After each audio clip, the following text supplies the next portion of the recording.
मुझसे काफ़ी लोग पूछते हैं कि आप पेपर इंडस्ट्री के ऊपर इतना बुलिश क्यों हो और उसके कुछ रीजनिंग बताइए इस इंडस्ट्री को पिक करने की। अब मैं आपको बताता हूँ एक case example west coast paper का और कंपनी की पूरी फंडामेंटल स्टोरी जो चेंज हुई है पिछले 3-4 सालों में, उसकी पूरी डिटेल्स आपको बताएंगे। तो इस वीडियो को ध्यान से सुनना।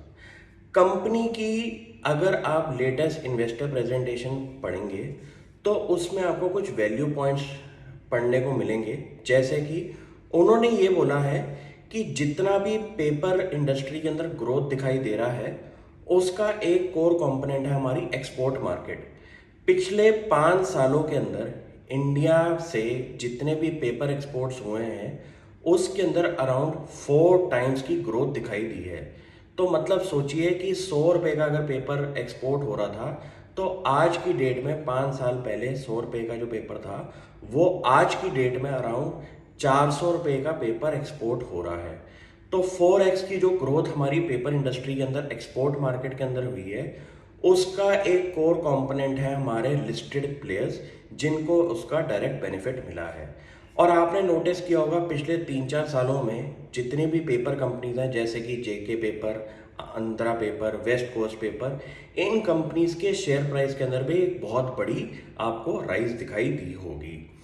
ये हो गया एक कंपोनेंट हमारा इंडस्ट्री का कि इंडस्ट्री हमारी ओवरऑल चेंज होती हुई दिखाई दे रही है। और उस इंडस्ट्री के अंदर एक कोर कंपोनेंट है हमारी एक्सपोर्ट मार्केट, क्योंकि एक्सपोर्ट मार्केट में टेक्निकली ये बोला जाता है कि आपको एक प्राइस रियलाइजेशन अपने प्रोडक्ट पे अच्छी खासी मिल जाती है। तो ये हो गया एक पार्ट। अब आ जाओ कंपनी के पूरे फंडामेंटल स्टोरी को इन डेप्थ पढ़ने की कोशिश करती है। जैसे कि कंपनी ने ये बोला है कि 2018 तक 43% उनकी डोमेस्टिक जो रिक्वायरमेंट है प्रोडक्शन की वो उनकी इंपोर्ट से पूरी होती थी। कंपनी ने 2023 में बोला है कि उनको आज की डेट में कोई भी इंपोर्ट नहीं करना पड़ता रॉ मटेरियल अपने प्रोडक्शन के लिए। कितनी बढ़िया बात है। यहाँ पे आपकी ऑपरेटिंग कॉस्ट जो है बिजनेस चलाने के लिए कितनी कम होगी। सेकेंड चीज़ कंपनी ने ये बोली है कि उनके आसपास जो प्लांटेशन एरिया है वहाँ पे 2500 एकड़ ज़मीन पे कंपनी अपना प्लांटेशन करती है पेपर इंडस्ट्री को ग्रो करने के लिए। ये भी कितनी बढ़िया बात होगी। प्लस कंपनी ये कहती है कि वो जितने भी आसपास के फार्मर्स हैं उनको कंसेशनल रेट्स पे सीड्स प्रोवाइड करते हैं ताकि उनको एक पॉजिटिव माइंडसेट से वो काम करें और रॉ मटेरियल सप्लाई करते हुए उनका एक मेंटेन रहे रिलेशनशिप। ये भी कितनी बढ़िया बात होगी। और कंपनी ने ये बोला है कि इंडस्ट्री ओवरऑल चेंज होने की वजह से प्लास्टिक की तरफ लोग ना जाने की वजह से पेपर की तरफ जा रहे हैं, उससे कंपनी को ओवरऑल डिमांड का जो सिनेरियो है वो बढ़ता हुआ दिखाई दिया है। तो ऐसे कुछ कंपोनेंट्स की वजह से आपने नोटिस किया होगा कि कंपनी का शेयर प्राइस तो बढ़ रहा है लेकिन उसको सस्टेन करने के लिए जो भी कंपोनेंट्स आपके फंडामेंटल स्टोरी के बिहाइंड में हैं उनको पढ़ना बहुत ज़रूरी है। जैसे कि वेस्ट कोस्ट पेपर की अगर मैं आपको बात करूं फाइनेंशियल हिस्ट्री की, तो अगर आप उनके 3-4 साल की बैलेंस शीट खोल के देखेंगे तो आपको उसके अंदर एक मेजर चंक दिखेगा कंपनी की इन्वेस्टमेंट्स का। जैसे कि आज से 2-3 साल पहले कंपनी की जो इन्वेस्टमेंट पोर्टफोलियो था वो काफ़ी कम था और इस टाइम कंपनी का इन्वेस्टमेंट पोर्टफोलियो 1000 करोड़ से ऊपर का हो चुका है।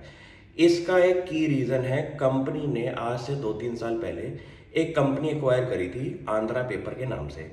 उसके अंदर कंपनी की जो शेयर होल्डिंग है वो अराउंड 72% की है। सेम सेक्टर के अंदर उन्होंने जो कंपनी एक्वायर करी है वो एक लिस्टेड कंपनी है। तो दोनों मिल के जो कंपनी को एक सिनर्जीज दे रहे हैं वेस्ट कोस्ट पेपर को, उसका बेनिफिट कंपनी को ओवरऑल भी मिल रहा है और कंपनी की बैलेंस शीट के अंदर इन्वेस्टमेंट्स भी ऐड हो गई है। तो इतना पता चल गया कि 1000 करोड़ की तो कंपनी की इन्वेस्टमेंट्स तैयार बैठी हैं। कंपनी कैश रिच है। कंपनी के फंडामेंटल्स के अंदर अगर मार्जिन प्रोफाइल देखें तो एक बढ़ता हुआ नंबर दिखाई दे रहा है। अगर मैं बोलूं कि इस नंबर को कंपनी मेंटेन करके अगर आगे अपना केपेक्स करे तो एक बहुत बड़ी ग्रोथ कंपनी में मुझे दिखाई देती है। ऐसी कंपनीज टर्न अराउंड जब हो जाती हैं तो उनमें एक massive share holder value creation होती है जो कि इन कंपनीज के स्टॉक्स में आपने नोटिस करी होगी। अब मैं आपको ये नहीं बोलूँगा कि ये एक राइट टाइम है पेपर इंडस्ट्री के अंदर अपना पैसा इन्वेस्ट करने का। ये राइट टाइम होता है कि ऐसे केस स्टडीज़ को पढ़ के आप भी अपनी कंपनीज आइडेंटिफाई करें और उनमें कोई ऐसी थीम पकड़े जहाँ पे आपको एक पैसा बनता हुआ दिखाई दे सकता है अगले 2-3 सालों में। और ऐसा होना पॉसिबल है, थोड़ा सा टाइम लगेगा। Thank you.